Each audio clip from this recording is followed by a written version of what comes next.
Doctor Yunus সাহেব সম্পর্কে আজকের দিনে এসে বাংলাদেশের মানুষের মধ্যে নানান ধরনের পারসেপশন তৈরি হচ্ছে যে এই সরকারটি কতটা স্পষ্টভাবে রাষ্ট্র চালিয়েছিল। প্রায় ২১ লক্ষ কোটি টাকা ঋণ করেছিল। এছাড়াও আরও বেশ কিছু চুক্তি করেছিল, যে চুক্তিগুলো নিয়ে মানুষের মধ্যে ধোঁয়াশা এবং কুয়াশা রয়েছে। এই সরকার একদম শেষ দিকে বেশ কিছু চুক্তি করেছে যা এতটাই গোপনীয় ছিল যে খোদ ওই সরকারের যারা কি বলা হয় যে পার্ট ছিল, উপদেষ্টা ছিল, তারা নিজেরাও জানতো না। ইভেন যিনি যেই মন্ত্রণালয়ের দায়িত্বে তিনিও ঠিকমতো জানতেন না। এতটা গোপনীয়ভাবে ইউনূস সরকার ওনার কি বলা হয় যে প্রভুদেশ মার্কিন যুক্তরাষ্ট্রের সাথে গোপন কিছু বাণিজ্য চুক্তি করে গেলেন। চট্টগ্রামের বন্দর নিয়ে সারা বাংলাদেশে আলোচনা সমালোচনা হয়েছে, কারণ এটা প্রকাশ্যে ছিল। এবার আসুন, এই সরকারের খুবই গুরুত্বপূর্ণ একজন উপদেষ্টা আমাদের যিনি ছিলেন ফরিদা আক্তার, তিনি ডক্টর ইউনূসের স্বেচ্ছাচারী সিদ্ধান্তের কিছু তথ্য জনগণের সামনে উপস্থাপন করেছেন। আমরা যারা বলি রাজনীতিবিদরা খারাপ, এটা সেটা, তো ডক্টর ইউনূস সরকার পুরাটাই তো নন পলিটিক্যাল একটা গভর্নমেন্ট ছিলেন। তো তারা কতটুকু ভালো কাজ করে গেছে? অনেক কাজ ভালো করছে, কিন্তু কি পরিমাণ গোপন চুক্তি করছে। আর যেখানেই গোপনীয়তা সেখানেই কিন্তু ধান্দার একটা আভাস আমরা পাই। কথা বলছি যুক্তরাষ্ট্রের সাথে বাণিজ্য চুক্তি নিয়ে। এই চুক্তি নিয়ে গেল 2 থেকে 3 দিন সোশ্যাল মিডিয়াতে তোলপাড় যে ডক্টর ইউনূস যাবার কয়েকদিন আগে, নির্বাচনের কয়েকদিন আগে বেশ কিছু চুক্তি গণহারে করে গেছে। আর যেহেতু তার বড় একটা ইনভেস্টমেন্ট মার্কিন যুক্তরাষ্ট্রে আছে, এবং কি মার্কিন যুক্তরাষ্ট্রকে খুশি রাখতে ইউনূস সরকার 18 মাস ক্ষমতায় থাকতে আমেরিকাকে এক ধরনের আব্বাড়াইকা এই চুক্তিগুলো করে ফেলছে। দর্শক, আপনার যুক্তরাষ্ট্রের সাথে বাণিজ্য চুক্তির আওতায় সস্তায় মাংস, পোলট্রি এবং অন্যান্য প্রাণীজ পণ্য আমদানির একটা চুক্তি হয়েছে।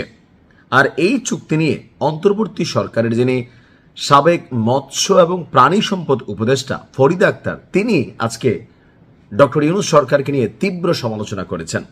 তো তখন কেন করেননি? কারণ সরকারের ভিতরে একটা ভূত ছিল, যে ভূতকে সবাই হয়তো ভয় পেত। তিনি বলছেন যে শেষ দিন পর্যন্ত যুক্তরাষ্ট্রের সাথে বিভিন্ন চুক্তির বিরুদ্ধে লড়াই করেছি, সরকারের ভেতরে থেকেও আমরা এই সকল চুক্তি ঠেকাইতে পারিনি। তাহলে ডক্টর ইউনূসের গোড়াটা কোথায় ছিল যে সরকারের ভিতর যারা, তারাই চুক্তি ঠেকাইতে পারল না? উপদেষ্টা আসিফ মাহমুদ সজীব ভুইয়া কোথায় ছিলেন? উপদেষ্টা মাহফুজ আলম কোথায় ছিলেন? সরকারের ভেতরের এই তথ্যগুলো কেন আমরা আসলে জানতে পারলাম না? গতকালকে রাজধানীর পান্থপথে ঢাকা স্ট্রিম কার্যালয়ে বিদ্যুৎ ও জ্বালানি সংকট, ক্যাবের 13 দফা, জনপ্রত্যাশা নামক একটা প্রোগ্রামে এ সকল বক্তব্য দিয়েছেন তিনি। চুক্তির গোপনীয়তার সমালোচনা করে তিনি বলছেন, নির্বাচনের মাত্র কয়েকদিন আগে এই চুক্তিটা আসলে আমরা দেখছি, কিন্তু এটা একটা প্রক্রিয়া ছিল। একটি দেশের সঙ্গে আরেকটি দেশের চুক্তি হচ্ছে, সেখানে আমরা গোপন রাখার কথা মেনে নিয়ে এই ধরনের কাজ করেছি। এমনকি সরকারের ভেতরেও যারা ছিল তারা সবটুকু জানতে পারেনি। এটা তো হতে পারে না। তো তার বক্তব্য হচ্ছে, দেশীয় খামারিদের সুরক্ষা, জনস্বাস্থ্যের ঝুঁকির কথা বিবেচনা করে আপনার এই উদ্যোগ বা এই চুক্তিকে আটকে দেওয়ার চেষ্টা করেছিলেন তিনি, কিন্তু তার কথা কেউই পাত্তা দেয়নি। এমনকি 2025 সালের জুনে বাণিজ্য মন্ত্রণালয় আমাদের মন্ত্রণালয়ের সঙ্গে যোগাযোগ করে যুক্তরাষ্ট্র থেকে মাংস, পোলট্রির বাচ্চা, ক্যাটফিশ, নারীভুড়ি আমদানির বিষয়ে আপনার অনুমোদন দেয়।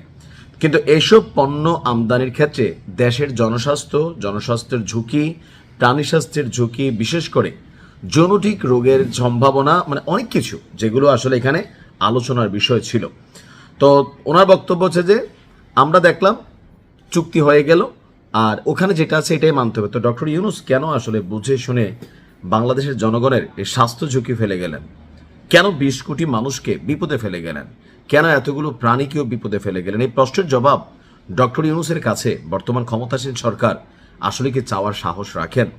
যদি রেখেই থাকেন, তাহলে যেহেতু উনি আমাদের সাবেক প্রাণী সম্পদ উপদেষ্টা, মৎস্য উপদেষ্টা, নিজে এই অভিযোগ তুলেছেন, সেটার ব্যাপারে ডক্টর ইউনূস সরকারকে জবাবদিহিতার আওতায় কে আনবে? প্রশ্ন থেকে গেল। ভালো থাকুন। আসসালামু আলাইকুম।